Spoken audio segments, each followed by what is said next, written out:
A bigger salary should make you feel safer. So why does it often do the opposite? Why do some people get a pay rise and immediately feel more stressed? If that's you, you're not ungrateful. You're not bad with money. You've just been sold the wrong definition of security. And today we're going to fix that. Picture this. You got an email. Congratulations, you're getting a raise. You feel relief for about 7 minutes. Then your brain opens 17 tabs. Rent will go up eventually. Groceries are already unhinged. Now I should upgrade the car. I should save more. I should invest. I should be doing adulthood better. And suddenly your pay rise feels less like security and more like responsibility with a mustache. Because the problem isn't income. The problem is what income activates. Quick question. When you got your last pay rise, what happened first? A, you saved more. B, your lifestyle upgraded. C, your stress increased. D, all of the above somehow.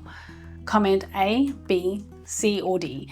And yes, D is extremely common. Why more money can feel less safe. Here's the contrarian truth. A bigger salary doesn't create security. It creates capacity.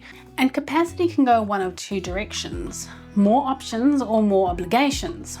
If your pay rise turns into higher fixed costs, your lifestyle becomes more expensive to maintain. And that's when people start living with a quiet pressure that sounds like this. I cannot afford for anything to go wrong. That is not security. That is a fragile system with a nice coat of paint. Inflation creep versus lifestyle creep. Let's name two different forces. Inflation creep is what happens to you. Prices rise, life costs more. You didn't ask for it, it just arrives. Lifestyle creep is what happens through you. The upgrade stack. Nicer rent, nicer car, convenience spending becoming normal. Subscriptions multiply like they're breeding. And here's the sneaky part. Lifestyle creep really feels like a decision. It feels like you're finally catching up. And sometimes it's not even about what you want. It's about what you want to avoid feeling. Like, I don't want to feel behind. I don't want to feel judged. I don't want to look like I'm struggling. That's the keeping up with the Joneses mindset. And the Joneses are not even real. They're just highlight reels with a mortgage. If no one could see your spending, what would you still buy? And what would instantly lose its sparkle? That question has receipts. The security trap nobody talks about. Most people assume the path to safety is more income equals more security, but the common path is more income equals more lifestyle equals more fixed costs equals more pressure equals more anxiety. Because when your commitments rise faster than your buffers, you don't feel safe. You feel like you're sprinting on a treadmill that someone else controls. And this is why some high earners feel stressed while some lower earners feel steadier. Not because one is better, but because one has more margin. Security is not about what you earn. It's about how many months of life your system can handle without panicking. And we'll go deeper into that in episode 2. The real shift from income to options. Here's the simplest reframe I can give you. Money is a stream. Security is options. Options sound like this. I can handle annoying surprises without collapsing. I can make choices without fear. I can say no without my life falling apart. I can breathe.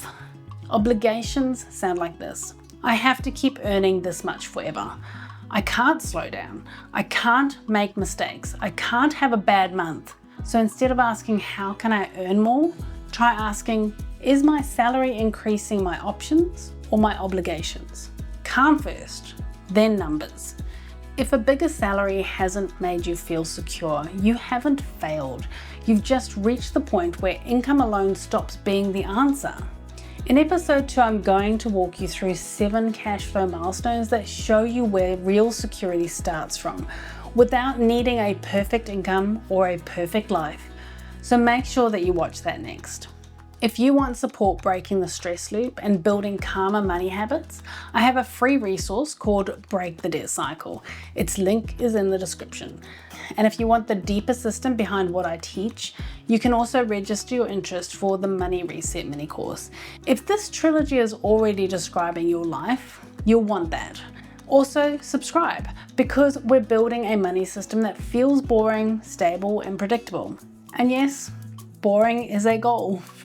Before you go, tell me in the comments, what creates more stress for you right now? A, inflation and rising costs. B, lifestyle creep. C, social pressure. D, all of the above. I'll see you in episode 2.